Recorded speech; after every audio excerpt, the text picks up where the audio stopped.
కంటి అద్దాల నుండి శాశ్వత విముక్తి పొందండి. లాసిక్ సర్జరీ 14,000 మాత్రమే. వివరాలకు సంప్రదించండి. అల్లూరి సీతారామరాజు ఇంటర్నేషనల్ ఎయిర్పోర్ట్ 2026 జూన్లో రెడీ అవుతుంది. మొదటి విమానం ఎగిరే అవకాశాలు కూడా కనిపిస్తున్నాయి. చాలా మందికి ఒక సందేహం ఏంటంటే, విశాఖపట్నం ఇంటర్నేషనల్ ఎయిర్పోర్ట్ని తరలించేటువంటి క్రమంలో విశాఖపట్నానికి దూరంగా విజయనగరంలో ఎందుకు పెట్టారు అనేటువంటి సందేహం ఉంది. కానీ ఇప్పుడు అక్కడ పనులు జరుగుతున్నటువంటి విధానం, ఆ వేగం చూస్తే కనుక ఖచ్చితంగా పెట్టుకున్నటువంటి డెడ్ లైన్ రీచ్ అయ్యే అవకాశాలు పుష్కలంగా ఉన్నాయని ఎవరైనా అర్థం చేసుకోవచ్చు. అసలు ఈ స్టోరీ మొత్తం చెప్పాలంటే ఒక 30 ఏళ్ళు వెనక్కి వెళ్లాల్సి ఉంటుంది. కానీ ప్రస్తుతం ఉన్నటువంటి పరిస్థితులను మనం పరిశీలించి చూసినప్పుడు భోగాపురం ఎయిర్పోర్ట్ ఏదైతే భోగాపురం ఎయిర్పోర్ట్గా ప్రస్థానం ప్రారంభించిందో, ఇప్పుడు అల్లూరి సీతారామరాజు ఇంటర్నేషనల్ ఎయిర్పోర్ట్గా అందుబాటులోకి వచ్చేందుకు దూకుడుగా పనులు సాగుతున్నాయి. అలానే జిఎంఆర్ విశాఖపట్నం ఎయిర్పోర్ట్స్ లిమిటెడ్ పేరుతో ఇక్కడ యాక్టివిటీస్ చేస్తున్నటువంటి నేపథ్యంలో 66% పనులు పూర్తయినట్టుగా ప్రకటించాయి. ప్లస్ కీలకమైనటువంటి ఘట్టం రన్వేలకు సంబంధించినటువంటి యాప్రాన్స్ నిర్మాణం పైన ఫోకస్ పెట్టింది. ఈ పనులే ఇప్పుడు శరవేగంగా భోగాపురంలో జరుగుతున్నాయి. దానికి సంబంధించినటువంటి దృశ్యాలే మీరు చూస్తున్నారు. కానీ ఒక్కసారి మనం పరిశీలించేటువంటి ప్రయత్నం చేద్దాం. విశాఖపట్నం ఇంటర్నేషనల్ ఎయిర్పోర్ట్ విశాఖపట్నానికి ఎందుకు దూరంగా ఉంది, ఒకసారి ఆ విషయాన్ని మనం పరిశీలిద్దాం. ఎందుకంటే భోగాపురం ఎయిర్పోర్ట్ డిస్టెన్స్ పరంగా చూసినప్పుడు భోగాపురం ఎయిర్పోర్ట్ విశాఖపట్నం కంటే విజయనగరానికి దగ్గరగా ఉంటుంది. శ్రీకాకుళానికి ఎంత దూరంలో ఉందో విశాఖపట్నానికి కూడా దాదాపు అంతే దూరంలో ఉంది. సో ఇక్కడ చాలామంది అనుకుంటున్నట్టుగా ఉద్దేశపూరితంగా ఈ ప్రాంతాన్ని దూరంలో పెట్టారా ఈ విమానాశ్రయాన్ని అంటే, దానికి ఒక సమాధానం ఉంది. ఇంటర్నేషనల్గా ఉన్నటువంటి నిబంధనలు దృష్టిలో పెట్టుకుని, అలానే సెన్సిటివ్ ఏరియా విశాఖపట్నం ఒక సెన్సిటివ్ ఏరియాగానే మనం చూడాల్సి ఉంటుంది. అందుకనే అంతర్జాతీయ విమానాల రాకపోకలపైన రిస్ట్రిక్షన్స్ ఉన్నాయి. Indian navy head quarters, east Coast head quarters విశాఖపట్నంలో ఉండడం వల్ల అక్కడ రాకపోకల విషయంలో చాలా నియంత్రణలు ఉన్నాయి. దాన్ని దృష్టిలో పెట్టుకుని భోగాపురం ఇంటర్నేషనల్ ఎయిర్పోర్ట్కి సంబంధించినటువంటి ప్రణాళికని రూపొందించారు. శ్రీకాకుళం నుంచి చూసినప్పుడు దాదాపుగా 60 కిలోమీటర్ల డిస్టెన్స్ వస్తుంది, 64 కిలోమీటర్ల డిస్టెన్స్ వస్తుంది. అలానే విశాఖపట్నం నుంచి చూసినప్పుడు ఇదే డిస్టెన్స్ దాదాపుగా కనిపిస్తుంది. అందుకనే కనెక్టివిటీ విషయంలో మాత్రమే రాష్ట్ర ప్రభుత్వం ఎక్కువగా ఫోకస్ పెడుతుంది. 60 కిలోమీటర్ల డిస్టెన్స్ విశాఖపట్నం నుంచి కూడా వస్తుంది. కానీ విజయనగరంకి మాత్రం కేవలం 23 కిలోమీటర్ల నుంచి 20 నుంచి 30 కిలోమీటర్లు మాత్రమే డిస్టెన్స్ వస్తుంది. సో అందుకనే అల్లూరి సీతారామరాజు ఇంటర్నేషనల్ ఎయిర్పోర్ట్ విశాఖపట్నంలో ఉందా అంటే విశాఖపట్నంలో ఉందని చెప్పలేని పరిస్థితి కనిపిస్తుంది. దీనికి కూడా కొన్ని కీలకమైనటువంటి ప్రధానమైనటువంటి కారణాలు ఉన్నాయి.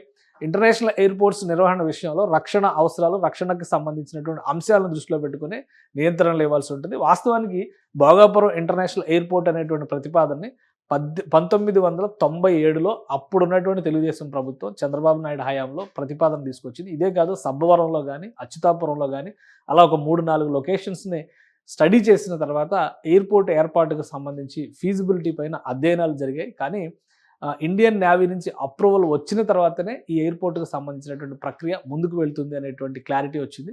ఈలోగా కాలగర్భంలో ఈ ప్రతిపాదనలు కలిసిపోయి రాష్ట్ర విభజన కూడా జరిగింది. చివరికి 2015లో భోగాపురం ఇంటర్నేషనల్ ఎయిర్పోర్ట్కి సంబంధించి ఎయిర్పోర్ట్స్ అథారిటీ ఆఫ్ ఇండియా ఒక అప్రూవల్ ఇచ్చింది. ఆ అప్రూవల్ ఆధారంగా దాదాపుగా 2700 ఎకరాల భూమిని సేకరించడం ద్వారా 2700 ఎకరాల భూమి, ఇందులో దాదాపు 1600 ఎకరాల భూమి ప్రభుత్వ భూమే ఉంది. 1600 ఎకరాల భూమి ప్రభుత్వ భూమి ఉంది, ప్రైవేట్ భూమి మరొక 1000 ఎకరాలు సేకరించి భోగాపురంలో అంతర్జాతీయ విమానాశ్రయాన్ని ఏర్పాటు చేయాలని అప్పటి ఆంధ్రప్రదేశ్ ప్రభుత్వం మళ్ళీ చంద్రబాబు నాయుడు హయాంలోనే డిసైడ్ చేసింది. కానీ ఫీజిబిలిటీ అంశాలు, టెక్నికాలిటీస్, నేవీ హెడ్ ఆఫీస్ నుంచి క్లియరెన్స్లు ఇవన్నీ వచ్చేసరికి 2018, 2019 వచ్చింది. 2019లో బిడ్డింగ్ ప్రక్రియకి వెళ్ళిన తర్వాత కూడా వెనక్కి తగ్గాల్సినటువంటి పరిస్థితి వచ్చింది. కారణం ఎలక్షన్స్ తర్వాత పరిణామాలన్నీ కూడా మారిపోయినాయి. ఈ మారిపోయినటువంటి పరిణామాల్లో ఎలక్షన్స్ తర్వాత వచ్చినటువంటి ప్రభుత్వం, వైఎస్ఆర్సీపీ ప్రభుత్వం తీసుకున్నటువంటి నిర్ణయం ఏంటంటే 2700 ఎకరాలని 2200 ఎకరాలకు తగ్గించింది. 500 ఎకరాలని పక్కన పెట్టేసినటువంటి పరిస్థితి ఉంది. ఆ తర్వాత 2200 ఎకరాల్లో దాదాపు 4500 కోట్ల రూపాయల అంచనాలతో 4500 కోట్ల రూపాయల అంచనాలతో జిఎంఆర్ గ్రూపు ఈ కాంట్రాక్ట్ని దక్కించుకుంది. ఇక్కడ నిర్మాణ ప్రక్రియని మొదలుపెట్టింది. ఇప్పుడు మళ్ళీ కూటమి ప్రభుత్వం వచ్చింది. అంటే 2023లో కూటమి ప్రభుత్వం కాదు, 2023లో పనులు ప్రారంభించారు. 2023లో వైఎస్ జగన్మోహన్ రెడ్డి ప్రభుత్వం ఉన్న సందర్భంలోనే ఈ పనులు ప్రారంభమైనవి. అయితే కూటమి ప్రభుత్వం వచ్చిన తర్వాత జరిగిన పరిణామాలు, కూటమి ప్రభుత్వం ఏర్పడడం, చంద్రబాబు నాయుడు అధికారంలోకి రావడంతో 16 నెలల టార్గెట్ని భోగాపురం ఇంటర్నేషనల్ ఎయిర్పోర్ట్కి సంబంధించి 16 నెలల్లో ఇక్కడ విమానాలు పరిగెత్తాలనేటువంటి సంకేతాన్ని స్పష్టంగా చంద్రబాబు నాయుడు ఇచ్చారు. 16 నెలలు అనేటువంటి టార్గెట్ చాలా చిన్న టార్గెట్గా, అంటే తక్కువ సమయంగా మనం పరిగణించాల్సి ఉంటుంది. అదే క్రమంలో MRO maintenance, repair and overhaul 3 options ఉండే విధంగా విమానాశ్రయాన్ని రన్ చేయాల్సిన అవసరం ఉంది. 45 లక్షల మంది సంవత్సరానికి ప్రయాణించేలాగా ఈ విమానాశ్రయాన్ని తీర్చిదిద్దాలని చెప్పి డిసైడ్ చేశారు. అదే క్రమంలో విమానాశ్రయం పేరు కూడా చారిత్రక పురుషుడిగా ఉన్నటువంటి అల్లూరి సీతారామరాజు పేరుని ఖరారు చేశారు. అల్లూరి సీతారామరాజు ఇంటర్నేషనల్ ఎయిర్పోర్ట్గా దీనికి నామకరణం చేశారు. కేంద్ర ప్రభుత్వం కూడా అప్రూవల్ ఇచ్చింది. రాబోయే రోజుల్లో ఇది అల్లూరి సీతారామరాజు ఇంటర్నేషనల్ ఎయిర్పోర్ట్గానే ప్రజల మనసుల్లో నిలిచేటువంటి అవకాశం ఉంది. సో మొత్తం మీద ఏంటంటే ఇప్పుడు ఎంఆర్ఓ ఆప్షన్స్ని కూడా తీసుకురావాలి, మెయింటెనెన్స్, రిపేర్, ఓవర్హాల్ టెక్నాలజీస్ని కూడా తీసుకురావాలని చెప్పారంటే కనుక ఎయిర్పోర్ట్కి మరొక 500 ఎకరాలు కేటాయించాల్సినటువంటి పరిస్థితి ఉంది. గత ప్రభుత్వం వెనక్కి తీసుకున్నటువంటి 500 ఎకరాల భూమిని మళ్ళీ భోగాపురం ఎయిర్పోర్ట్ అథారిటీకి, అంటే జిఎంఆర్ గ్రూప్కి హ్యాండ్ ఓవర్ చేసేటువంటి ప్రక్రియలో ప్రస్తుతం రాష్ట్ర ప్రభుత్వం ఉంది.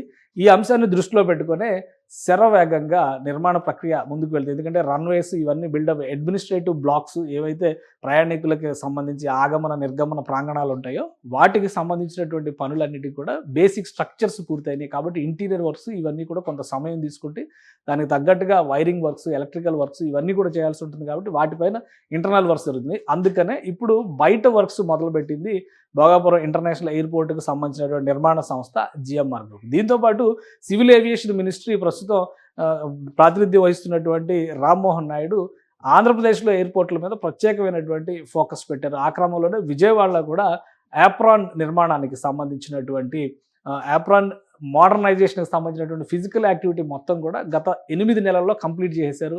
హైమాస్ట్ లైట్లు కూడా అరేంజ్ చేయడం ద్వారా దాన్ని ఆవిష్కరించారు. ప్రత్యేకంగా పూజ చేసి మరి విజయవాడలో నిన్ననే దాని ఆవిష్కరణ కూడా జరిగింది. సో విజయవాడలో జరుగుతున్నటువంటి ఎయిర్పోర్ట్ విస్తరణ పనులకు సంబంధించినవి కూడా శరవేగంగా సాగుతున్నాయి.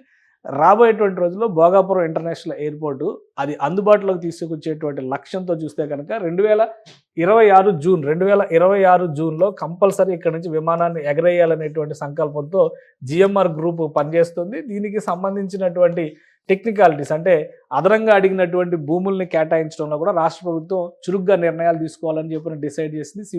సివిల్ ఏవియేషన్ మినిస్ట్రీ రాష్ట్రంలో నిర్మాణంలో ఉన్నటువంటి ఎయిర్పోర్ట్ల పైన కొత్తగా ప్రతిపాదనల రూపంలో ఉన్నటువంటి అంశాలపైన చాలా ఎక్కువగా కాన్సన్ట్రేటెడ్గా పనిచేస్తుంది. అమరావతి ఇంటర్నేషనల్ ఎయిర్పోర్ట్కి కూడా సంబంధించి కూడా గత 2 రోజులుగా ఫీల్డ్ సర్వేలు జరుగుతున్నట్టుగా సమాచారం ఉంది. అది సపరేట్గా ఇంకో వీడియోలో చూద్దాం. కానీ ఓవరాల్గా ఆంధ్రప్రదేశ్లో విమానాశ్రయాల పరిస్థితి చూసినప్పుడు భోగాపురం ఇంటర్నేషనల్ ఎయిర్పోర్ట్లో జరుగుతున్నటువంటి పని వేగాన్ని బట్టి చూస్తే కనుక లక్ష్యానికి దగ్గరగా కనిపించేటువంటి అవకాశాలు ఉన్నాయి. ఎప్పుడైతే ఈ రన్వేలకు సంబంధించినటువంటి నిర్మాణ ప్రణాళిక పూర్తవుతుందో మొత్తం విమానాశ్రయానికి ఒక రూపురేఖలు రావడానికి అవకాశం ఉంటుంది. సంవత్సరానికి 45 లక్షల మంది ప్రయాణికులకి సంబంధించి సేవలు అందించే విధంగా ఈ ఎయిర్పోర్ట్ని తీర్చిదిద్దాలనుకుంటున్నారు. వాస్తవానికి 30 ఏళ్ల నుంచి జరుగుతున్నటువంటి ప్రయత్నాలకి ఒక తుది రూపం వచ్చింది. ఈ ఏడాదిన్నరలో ఆవిష్కరణ దిశగా కనుక ముందుకు వెళితే ఖచ్చితంగా అల్లూరి సీతారామరాజు ఇంటర్నేషనల్ ఎయిర్పోర్ట్లో అంతర్జాతీయ విమానాలు, ఎందుకంటే నేవల్ హెడ్ క్వార్టర్స్కి దగ్గరగా ఉండడం వలన విశాఖపట్నంలో దిగేటువంటి విమానాల విషయంలో చాలా లిమిటేషన్స్, చాలా రిస్ట్రిక్షన్స్ ఉన్నాయి. కానీ ఈ అల్లూరి సీతారామరాజు ఇంటర్నేషనల్ ఎయిర్పోర్ట్లో మాత్రం అటువంటి ప్రతిబంధకాలు ఏవీ ఉండవు. దానికి క్లియరెన్స్ ఇస్తూనే ఇండియన్ నేవీ కూడా అగ్రిమెంట్స్ పైన సైన్ చేసింది, ఎన్ఓసీలు కూడా క్లియర్ చేసింది. కాబట్టి ఈ పనులు ఇంత వేగవంతంగా జరుగుతున్నాయి. ఇక ప్రభుత్వం ఆంధ్రప్రదేశ్ ప్రభుత్వం పెట్టినటువంటి లక్ష్యానికి దగ్గరగా భోగాపురం ఎయిర్పోర్టు వెళుతుందని మనం భావించవచ్చు. సుమన్ టీవీలో మీ పర్సనల్ అండ్ బిజినెస్ ప్రమోషన్స్ కోసం కింది నెంబర్కి కాంటాక్ట్ చేయండి.